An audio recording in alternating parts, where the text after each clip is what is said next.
我读过上千本非小说类的书籍，真的上千本。但在我书架那面尘埃与智慧积聚的墙上，只有33本书是我会反复重读，并且敢断言，它们真正拥有改变生命轨迹力量的。今天，我将要把这33本书中最震撼、最反直觉，也最精华的核心思想，浓缩在这接下来的时间里，交付给你。这不是一份普通的书单，这是一份为你绘制的、经过千锤百炼的智慧地图。准备好迎接一场彻底的认知升级。为什么我敢这么说？我叫陈浩。在过去的20年里，我做的唯一一件事，就是沉浸在人文与社科的浩瀚书海中，试图为我们这个混乱的时代找到一些清醒的注脚。而今天，就是我交出的一份读书报告。在开始之前，我想先问你2个问题。如果我告诉你，我们从小被教导要远离压力，但事实上，某些特定种类的压力，恰恰是通往幸福与强大所不可或缺的必需品。这是凯利·麦高尼格在《压力的正面影响》中用大量科学证据抛出的惊人论辩。如果我再告诉你那句我们听了无数遍的"追随你的热情"，这句被印在无数毕业纪念册上的口号，其实很可能是一个通往平庸的陷阱。这是凯尔·纽珀特在《强到无法被忽视》中提出的残酷真相。如果你感觉到了一丝冒犯或者一丝好奇，那就对了。因为接下来的内容将会不断地去挑战，甚至颠覆许多你一直以来深信不疑的尝试。让我们从最基础的开始，重设你的人生作业系统。这部分关于行为与心态的底层逻辑。第1条心法来自詹姆斯·克利尔的《原子习惯：行为的复利效应》。这本书的核心简单到令人难以置信。你不需要在明天就脱胎换骨，你只需要承诺，在接下来的100天里，每一天都比前一天进步1%。这意味着什么？想象一下，你想学习吉他。第1天，你的手指笨拙地按在琴弦上，发出的是令人想逃跑的噪音。你可能连一个完整的和弦都按不好，这就是你的1。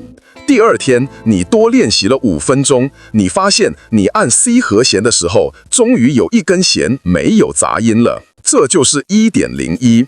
这个进步微小到几乎不可见，甚至会让你感到挫败，这就是你的1。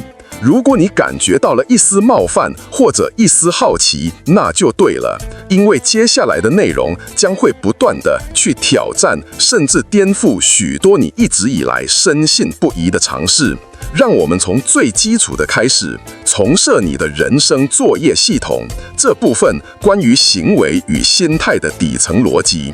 第1条心法来自詹姆斯·克利尔的《原子习惯：行为的复利效应》。这本书的核心简单到令人难以置信。你不需要在明天就脱胎换骨，你只需要承诺，在接下来的100天里，每一天都比前一天进步1%。这意味着什么？想象一下，你想学习吉他。第1天，你的手指笨拙地按在琴弦上，发出的是令人想逃跑的噪音。你可能连一个完整的和弦都按不好，这就是你的1。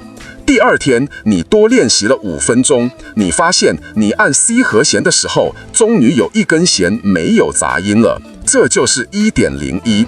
这个进步微小到几乎不可见，甚至会让你感到挫败。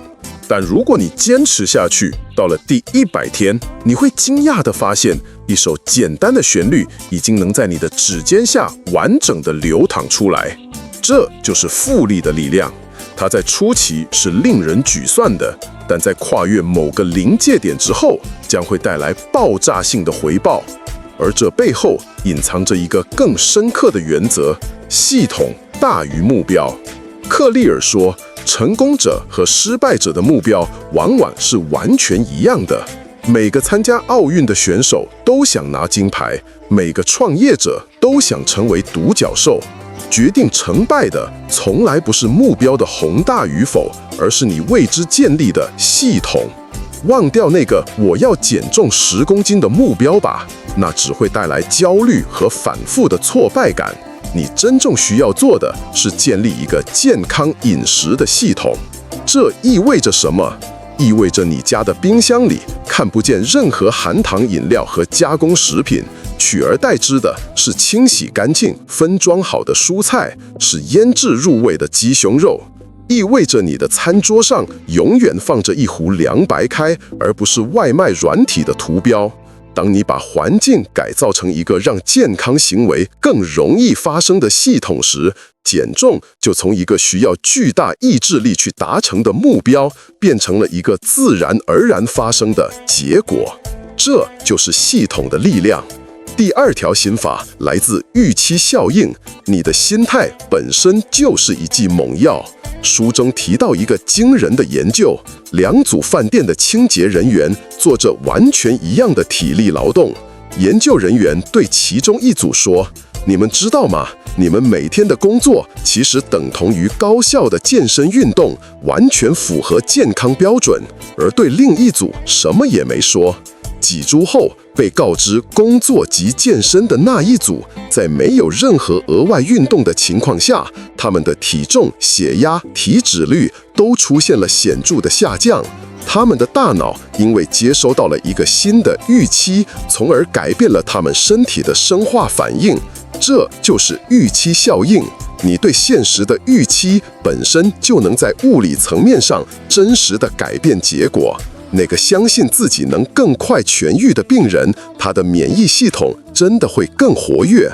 那个认为压力是挑战而非威胁的学生，他的心血管反应会更健康。第3条心法，我认为是成功学里最需要被澄清的一点，来自强到无法被忽视。技能先于热情。我们这一代人被追随你的热情这句话毒害得太深了。我们总以为世界上存在一个预设好的完美的热情工作等着我们去发现，于是我们不断地跳槽，不断地寻找，结果却不断地失望。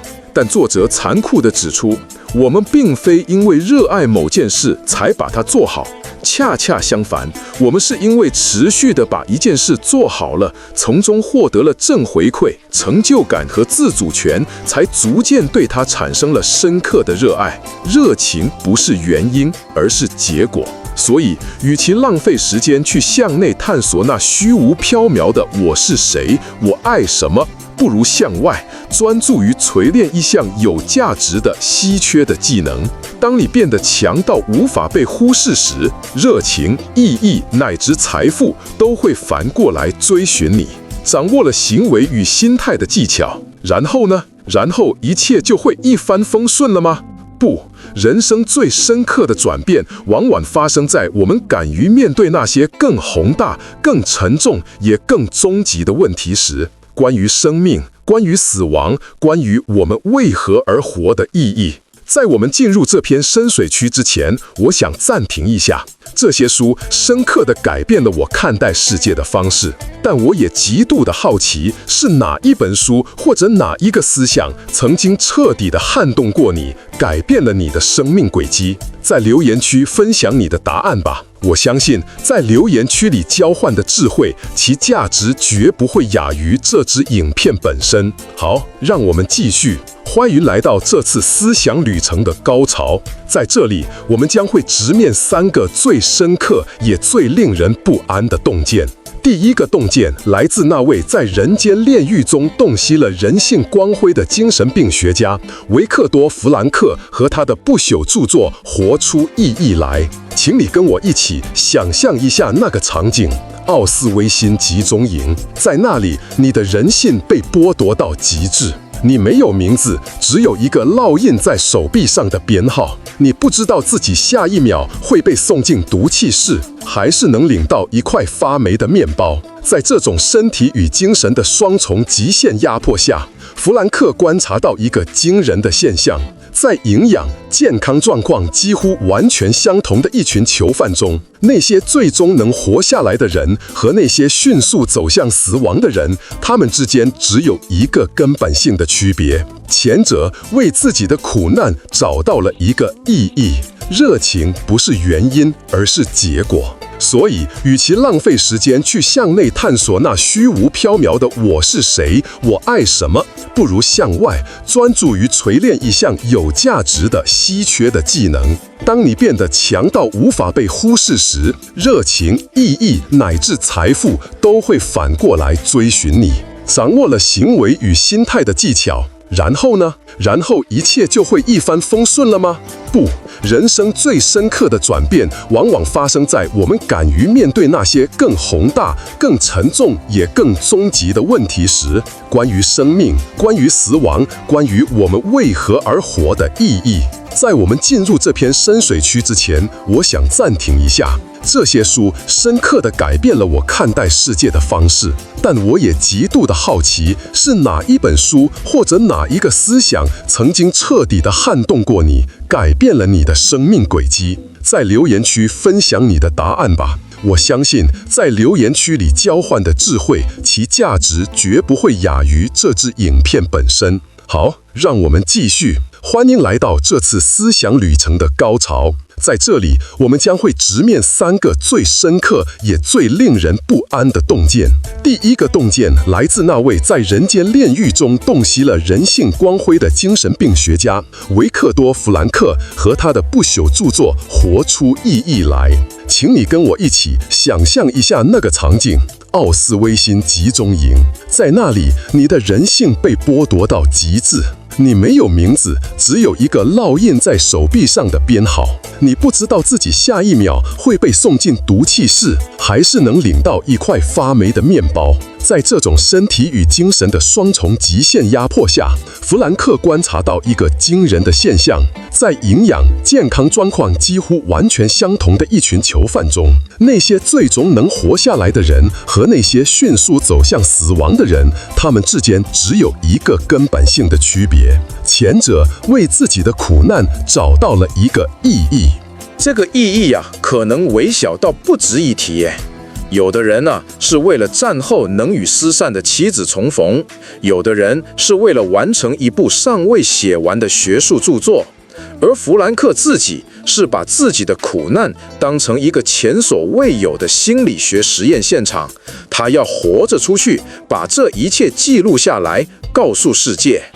正是这个未来的任务，这个被他自己所赋予的意义，让他在无数个可以放弃的瞬间选择了坚持。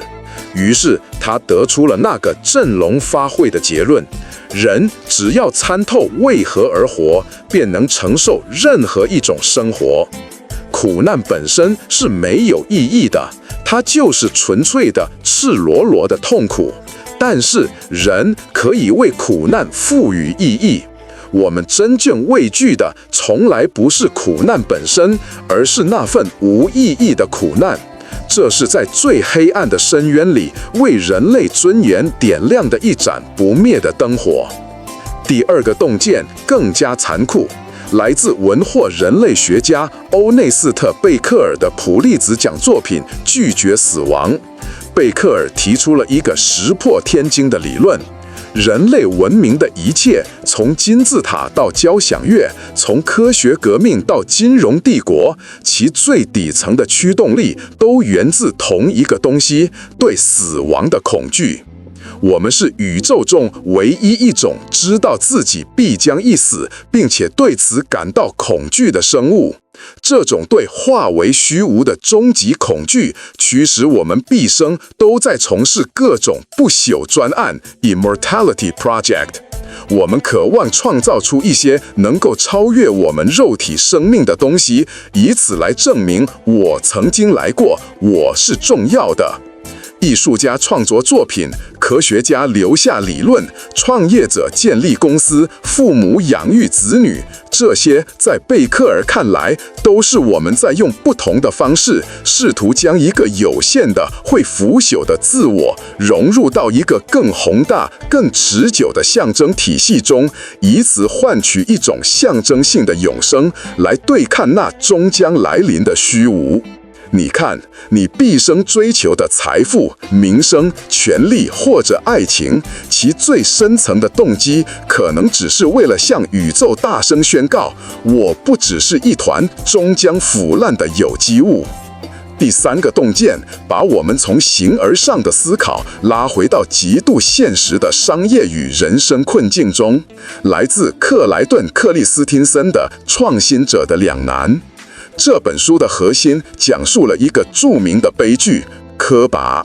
很多人不知道，世界上第一台数位相机正是由柯达的工程师在1975年发明的。但是，当这位工程师兴冲冲地把这个不需要底片、可以在电视上显示照片的怪物呈现给管理层时，他得到的回答是：这很可爱，但别告诉任何人。为什么？因为柯达当时是世界上最大的底片和相纸销售商，它的整个商业帝国都建立在那个小小的黄色胶卷盒上。数位摄影在当时看来，画质差、成本高，是个不赚钱的玩具。柯达的管理层做出了当时看来最理性的决定，继续服务好他们现有的利润丰厚的客户，专注于改进底片技术。结果呢，我们都知道了，柯达因为过于成功地固守自己的旧模式，最终被自己发明的技术彻底颠覆，宣告破产。这个故事真正令人不寒而栗的地方在于，它不只发生在百年企业身上，它可能正发生在你我的人生中。我们每个人都有自己的类比底片，那些让我们感到安逸舒适，曾经为我们带来回报，但现在却正在悄悄地限制我们未来可能性的模式。那份薪水不错，但让你感觉灵魂日渐枯萎的工作，是不是你的类比底片？那段早已没有沟通、食之无味、弃之可惜的关系，是不是你的类比底片？那个你明知不健康却始终无法戒除的生活习惯，是不是你的类比底片？我们常常因为过于依赖过去的成功路径，而眼睁睁地看着那些真正能够改变我们人生的数位化机会从指缝间溜走。这就是我们每个人的柯达时刻。好了，在经历了关于死亡与意义的沉重思考后，让我们深呼吸，看清了终局，我们依然要回到日常的战场——爱与金钱。关于爱，哈维尔·亨德里克斯的《得到你想要的爱》提供了一个既痛苦又充满希望的视角。书中说，我们在选择伴侣时，总是在不自觉地寻找一个能最大程度重现我们童年情感模式的人。如果你的童年是在被忽视中度过，你很可能会被一个同样不擅长表达关心的人所吸引。如果你成长于一个充满争吵的家庭，你可能觉得平静的关系反而不真实。那个你明知不健康却始终无法戒除的生活习惯，是不是你的类比底片？我们常常因为过于依赖过去的成功路径，而眼睁睁地看着那些真正能够改变我们人生的数位化机会从指缝间溜走。这就是我们每个人的柯达时刻。好了，在经历了关于死亡与意义的沉重思考后，让我们深呼吸，看清了终局，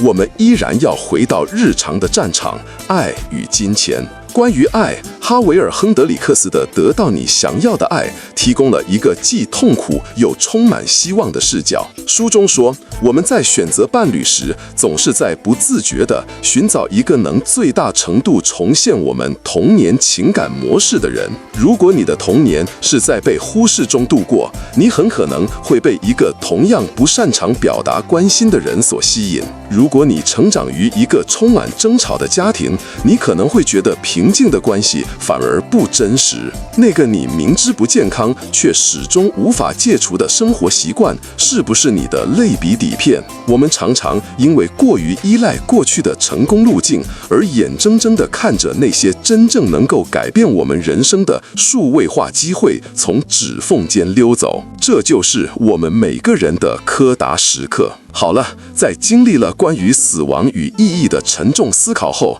让我们深呼吸，看清了终局，我们依然要回到日常的战场——爱与金钱。关于爱，哈维尔·亨德里克斯的《得到你想要的爱》提供了一个既痛苦又充满希望的视角。书中说，我们在选择伴侣时，总是在不自觉地寻找一个能最大程度重现我们童年情感模式的人。如果你的童年是在被忽视中度过，你很可能会被一个同样不擅长表达关心的人所吸引。如果你成长于一个充满争吵的家庭，你可能会觉得平静的关系反而不真实。那个你明知不健康却始终无法戒除的生活习惯，是不是你的类比底片？我们常常因为过于依赖过去的成功路径，而眼睁睁地看着那些真正能够改变我们人生的数位化机会从指缝间溜走。这就是我们每个人的柯达时刻。我们试图在成年后的亲密关系中去修正童年的创伤，去赢得当年没有得到的爱。这当然往往是无尽痛苦的来源。但这本书真正有价值的地方在于，它指出了出路。真正的爱与成长就发生在双方都意识到这个潜在的心理游戏之后。当你们能够坐下来，不是指责对方你为什么不能，而是分享彼此的童年伤口，理解对方行为背后的深层恐惧时，你们的关系就从一个重复创伤的战场，变成了一个互相治愈彼此旧伤的道场。这才是亲密关系最深刻的疗愈潜能。关于金钱，摩根豪泽的金钱心理学充满了反直觉的智慧。其中我最喜欢的一点是，真正的财富是你看不见也无法测量的东西，是你辛苦赚来的钱没有花掉的那部分。它不是名车、豪宅、奢侈品，而是你银行账户里那个能让你安然入睡的数字，是它赋予你的，在某天早晨醒来时，可以对老板、对任何人说不的权利。是你拥有随时可以改变人生轨道的选择权。很多人渴望拥有一辆法拉利，但他们想要的真的是那台车本身吗？不，他们想要的是开着法拉利时旁人投来的羡慕目光，是那种我成功了的感觉。但悖论在于，当你真的开着法拉利时，旁人想的并不是哇，这个车主好酷，他们想的是，如果我也有这台车，大家就会觉得我很酷了。人们用你的财富来作为自己欲望的参照，所以用花钱来向别人证明你有钱，恰恰是让自己变穷最快的方式。真正的财富是自由，是选择权，是内心的平静。当然，在所有这些伟大的著作之外，还有那么一本由某个有点自恋的混蛋写的，伪装成哲学读物的少年读物。他莫名其妙地卖了上千万本，这充分证明了这个世界上忧虑过度的年轻人实在是太多了。不过，看在作者颜值还算过得去的份上，我还是勉强推荐你去看看。好了，我们这趟思想旅程即将到达终点。这33本书以及今天我所分享的这一切，背后有一个共同的原观点：世界是复杂的，人生充满了混乱与随机性，没有任何一本书能给你所有问题的标准答案。但他们能做的是给你一副更精良的心智眼镜。他们是你思想的武器库，是你航行在不确定性之航中的罗盘与星图。他们能让你更清晰地看透乱局，理解自己与他人的行为模式，最终在每一个关键的人生十字路口做出更明智也更无悔的抉择。如果你觉得这些思想的火花点亮了你，请务必按赞，让我知道这趟旅程对你有价值，并且订阅我的频道，开启通知。这是我继续为你挖掘这类深度智慧的最大动力。而且你知道，像这样高度浓缩的内容，随时可能因为演算法的变动而消失在你的推荐页中。所以现在就按下保存，把这份智慧地图永久地放进你的思想工具箱里。我是陈浩，我们下次再会。